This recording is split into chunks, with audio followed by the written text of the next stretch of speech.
Hey folks, welcome to Sunday afternoon. A couple of things I want to cover here. First of all, there's a live stream on Monday. The link's up on the channel. You can go and check that out. So I'll cover all of the commodities, stocks, metals, currencies, etc. in the live stream. So make sure you don't miss it. That's tomorrow at 8:30 a.m. Eastern Time. Now, one or two things on natural gas that I want to cover. First of all, just my trade position. I think you'll be aware of that because I did leave that with you on Friday afternoon. But a couple of questions that came through regarding swinging this commodity in different directions. Now let's have a look at what we're doing. And so mainly the questions were, I was long and then I was short from the top looking for the price to move back down to 2.2, but it hasn't got there, so we went long again too early. Why have we swung long early? We were short and then we were long. One person said they didn't like my face or my moustache. I kind of understand that, I suppose. So I've removed my moustache. Not for that reason, but I thought it might be a good idea. But generally, people got a little bit irritated, and I lost a few subscribers here on YouTube, but that's okay.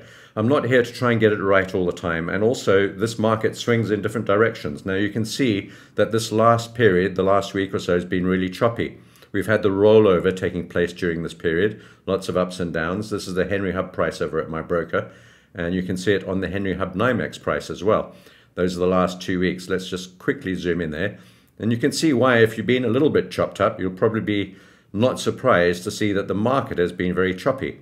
And if we look at this section here, this goes back to the 17th of May. So 2 or 3 weeks, we've kind of been in a very volatile up and down range and not much direction. Generally, I'm trying to buy whilst we're above this green circle here, and that's my plan. I think as long as we're below $3, we've got a good chance of going to 340. Maybe 320, 330, but possibly 340 to 370 to 380. So that's my plan. As long as we're above there, roughly 2.5, I'm looking to buy. Initially, I thought we could get a deeper pullback down into some of these lower moving averages, but we're holding quite firm where we are right now. Generally, we're still in the relatively cheap portion of the natural gas natural range. So below $3 is quite cheap, below $2 is super cheap. Above $3.50 up to about $4 is this sort of average price range over the years. So that's a very simplistic view, of course, but generally that's my approach at the moment. Let's go back to the 4-hour chart and I'll tell you why I've reversed my direction straight away. First of all, we've broken down through the channel, which actually a lot of people might think that's bearish. In my case, I think that's actually potentially a contrarian bullish signal, but that's discussion for another time. We're holding the 100-period moving average. We've gone long, we've got reversal candles taking place here. This is a support level. It's a Fibonacci support level, and it's a confluence of various moving averages. We've talked about this on a couple of occasions. If I look at the Oranda chart down here and convert this to a day chart, you can see we've also reached the confluence of the 20-period and the 200-period moving average on this day chart, and it's also the 38% Fibonacci level, and this green line is a previous support line. Friday's candle was a doji spinning top candle. It's not a reversal candle, it's a hesitation candle. That doesn't mean that we're going to turn around now. We could go lower, and I'm allowing for a move down to 2.2 or 2.3, and at the extreme, we could get back down to $2 or even below.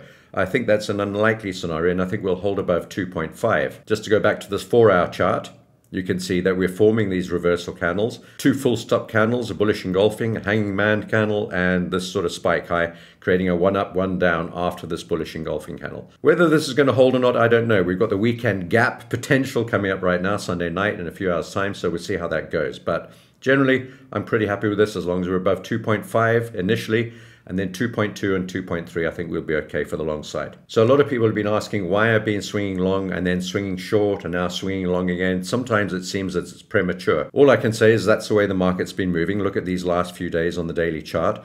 And also, if you're not following me in my private group, or at least as a member here on YouTube, you're not getting all the signals. So you'll be missing a lot of the trades that I take in the interim. And you'll also be missing the structure of my trades, the way I fade into trades and fade out, the way I adjust positions and hedges, and the directions that I'm choosing and changing with as the market moves. So I don't put everything up on X and on YouTube, and my members who are paying for my service get all the signals as I take my own trades personally on my own accounts. Well, good luck. The market opens in a few hours time, and we may get an opening gap, or we may not. I don't know. I think we might gap up actually.